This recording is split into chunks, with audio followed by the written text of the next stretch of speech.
Well, hello. We've returned back from the barbecue and we're working on the Land Rover. There's nothing wrong with it, it's not broke or anything, it's just basic servicing and looking after it because it's old and it needs looking after. So what I'm going to do at the moment is point you in there. So I don't know if you can see that, but there is the filler bolt. Because all this here needs to have oil in it like the gearbox does. So I've got my bottle of oil.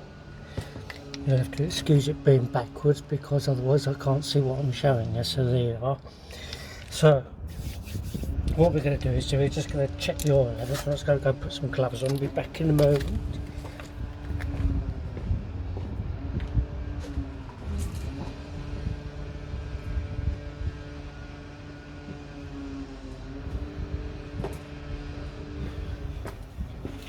Right, here we are. So we'll just pop off the filler bolt and have a look to see if anything wants to come out. There we go, that came out and done easily enough, didn't it? And nice and slowly, and no, nothing wants to come out, so it might need a drop. Let's poke my finger in there and see if it comes out with anything on it. No, so we're going to put a drop in there. See how we get on. Might be able to use the filler off of this actually. Let's have a look and see if it's long enough. It looks like it is.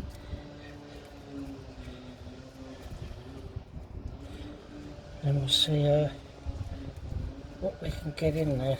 Just going round and round, isn't it? Now. Come on, off you come. There.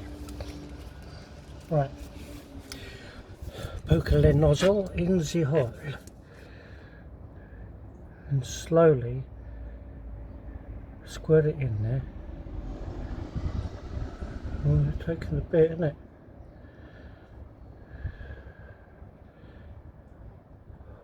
Let's leave it there for a minute. It seems like it might be just starting to flow out of there now. Let's just give it another squirt. Ah, that looks promising. Where's my rag? Here's my rag. Just plonk that there. Well, it took a little bit.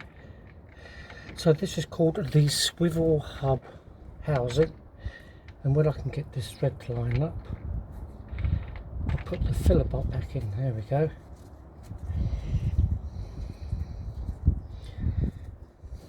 It's important to keep all these oil levels topped up on these old cars, because otherwise you'll end up doing damage to it and then it starts to get expensive. So there we are, done nice and tight. Wipe all the excess oil off, I've done all that mess on there really. Brake lines and all that stuff seem to be all okay. It's all protected. I'll give these a regular clean, you see, then I give them a lacquer of grease and that stops them all going rotten and all the junk building up in the thread. So if you do need to do any work on it, it's all pretty much seized up, you can't do bugger all. So the next thing we're going to do, we're going to have a peek behind the brake drum and see what that's doing. So I'll be back in a moment.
Right, soft-headed mallet.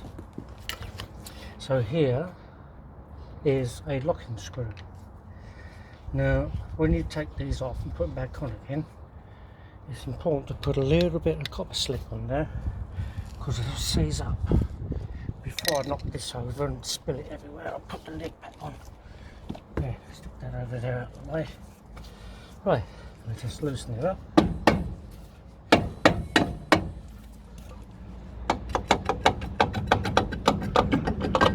There we are. Brake line. So what we're looking for here is stuff cracking up and breaking. And it looks like we're okay.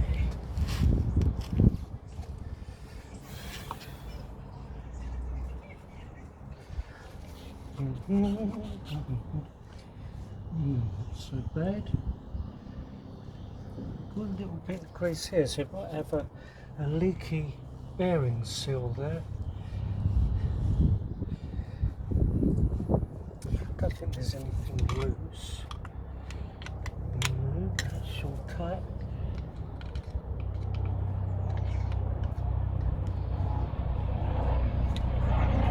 So there we are, there's our brakes.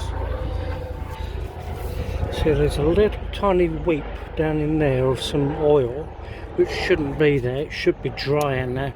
So it's probably got a weep on the bearing seal, so the bearing all sits inside here. This is the freewheeling hub. Hopefully that'll be coming off soon. So the inside of the drum, not so bad. Brake dust out of there, we don't want all that in there.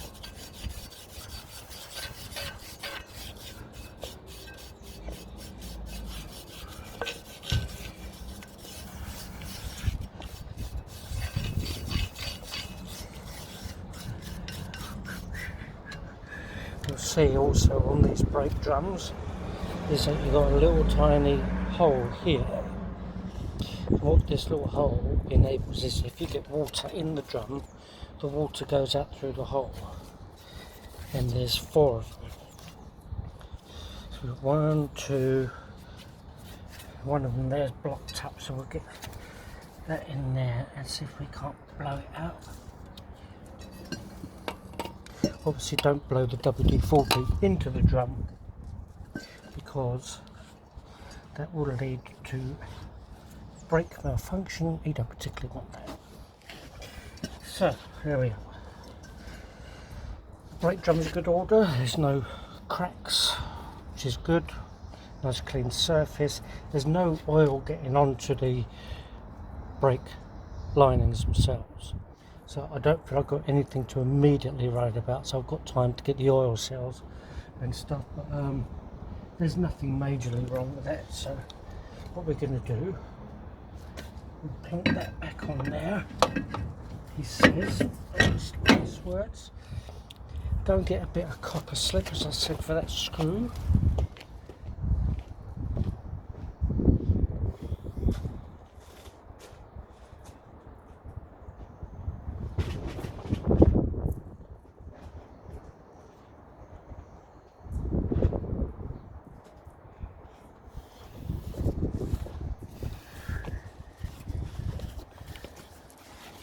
Right, where is the screw? Here it is.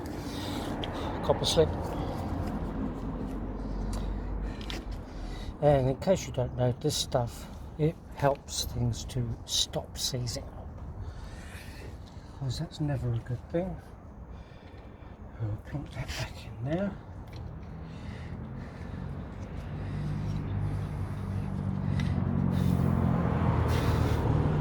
There we are. Just give that a tip, that's it, just there. There we are. So all we did then is that the brakes had come out slightly, so they're pressing on the drum. So if you do that, give it a little tap, it knocks the brakes back into line. So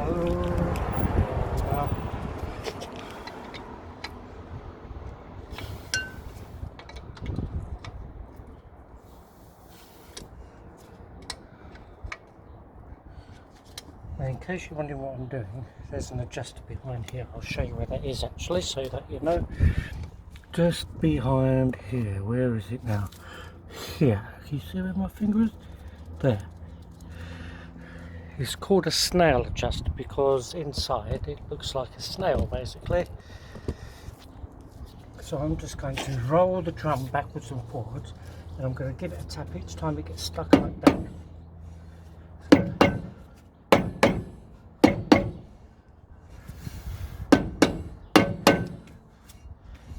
There we are, so we've adjusted that up just slightly. That's all it needs. No need to go to town, otherwise you'll have binding brakes. They'll overheat, they'll cook the brake fluid, and then you won't have any brake. And you don't want that either. So there we are. So we've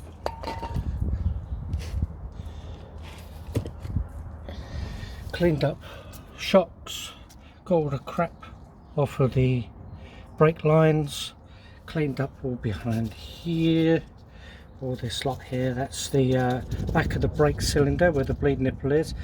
Give all that a good clean, give everything under there, get some of the muck off of the differential, and it makes it all nice and tidy. What I'm going to do as well, I'm going to put a slither of grease around there, because these rubbers have a nasty tendency to crack and stuff. If you put a little bit of grease on there, it stops that from happening.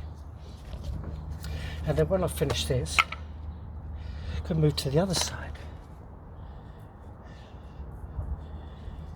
Put some grease around that there in case we need to get the tracking off at some point, so everything is nice and clean and the threads are clean. So it's important on an old car to do things like this. Otherwise you just end up in a world of misery otherwise. I'm trying to get it off and it's all seized up. And there's no need to go down the road. So we're going to put the wheel back on here now, move over to the other side and do the same. So there's not a lot more to show you other than basically what I've just done. So I'll leave it there and let you crack on with your day. Take care, y'all.